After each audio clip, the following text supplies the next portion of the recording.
Dear students, again you are welcome on my channel, YouTube channel. Dear students, its topic name is narration, which we are going to study and teach.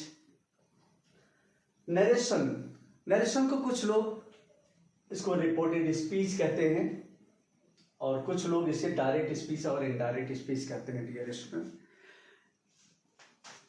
Direct speech is in two parts and punctuation is given before inverted comma. This is first part, this is second part. इस first part को हम reporting verb speech, reporting speech कहते हैं. इस first part को हम reporting speech कहते हैं और सेकंड पार्ट को हम रिपोर्टेड स्पीच बोलते हैं. याद रखें, इसको अगर हम RS बोलेंगे, रिपोर्टिंग स्पीच बोलेंगे, तो आप इसको फर्स्ट पार्ट समझोगे जो सिंगुलर कॉमा के अंदर में है, और जो इन्वर्टेड कॉमा के अंदर में है उसे हम रिपोर्टेड स्पीच कहेंगे. इसमें जो से या सेड रहता है, से या सेड होता है, इसे हम रिपोर्टिंग वर्ब कहते हैं. ये पूरा पार्ट रिपोर्टिंग वर्ब नहीं होता है, इसे हम रिपोर्टिंग वर्ब कहते हैं. डियर स्टूडेंट्स, अब हम जानकारी करते हैं कि डायरेक्ट स्पीच क्या होता है. जो किसी की कही गई बात को कोई भी व्यक्ति अगर हमसे कुछ कहता है तो मैं जाकर किसी दूसरे व्यक्ति को एज इट इज उसकी बातें बताता हूं. किसी की बात को एज इट इज बता देना क्या कहलाता है? Report direct speech. और किसी की कही गई बात को अपने वे में बता देना क्या कहलाता है? Indirect speech. तो फिर से एक बार बता रहा हूं, किसी की कही गई बात को एज इट इज किसी को बता देना कहलाता है डायरेक्ट स्पीच, और किसी की कही गई बात को अपने वे में बता देना क्या बताते हैं? Indirect speech.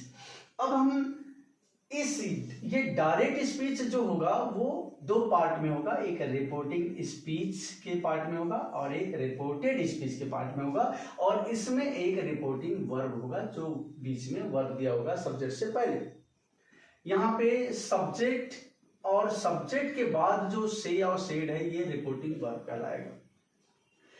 Dear students, direct से इनडायरेक्ट बनाने के यहां पे तीन फॉर्मूले का यूज तो करना ही है. जैसे एक, जब हम पहला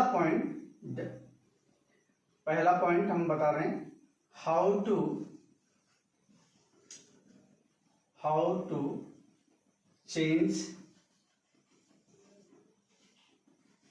direct speech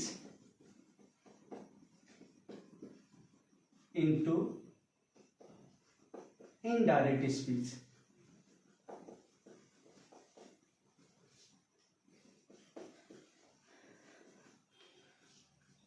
There are some steps you have to take. आपको कुछ स्टेप्स इसके लिए लेने पड़ेंगे. पहला steps, change reporting verb like in assertive sentence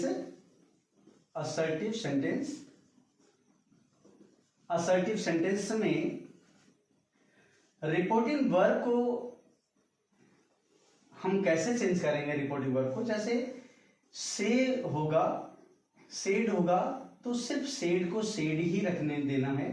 लेकिन अगर सेड टू है तो इसको टोल्ड में बदलना है. असर्टिव सेंटेंस में ये काम करना है. और से होगा तो सिर्फ से ही रखना है.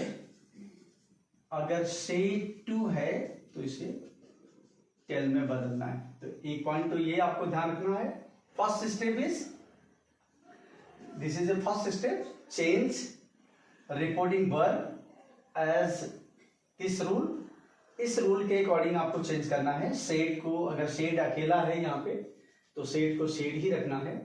और सेड टू है तो उसे टोल्ड में बदलना है, से है तो से में रखना है, से टू है तो से टू को टेल में बदलना है। दूसरा स्टेप हम बात करेंगे, हम दूसरे स्टेप पे बात करते हैं। दूसरे स्टेप को ले लेते हैं।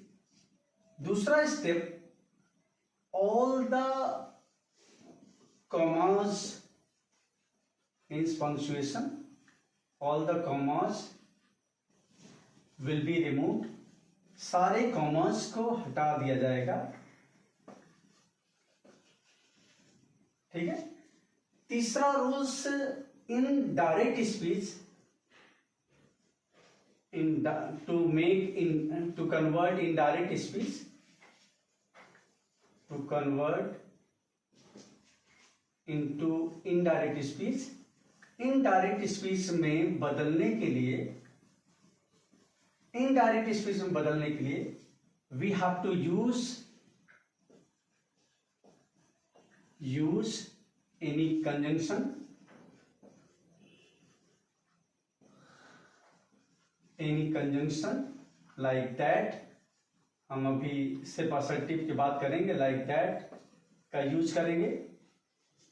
तो पहला स्टेप आपको क्या करना है, चेंज करना है रिपोर्टिंग वर्ब को। यहां पे अभी मैं दिखाऊंगा, से को से रहना है, से टू रहेगा तो हम टेल में, सेड टू रहेगा तो टोल्ड में बदलना है। सारे कॉमर्स को रिमूव कर दिया जाएगा और टू कन्वर्ट करने के लिए, डायरेक्ट स्पीच से इनडायरेक्ट स्पीच में लाने के लिए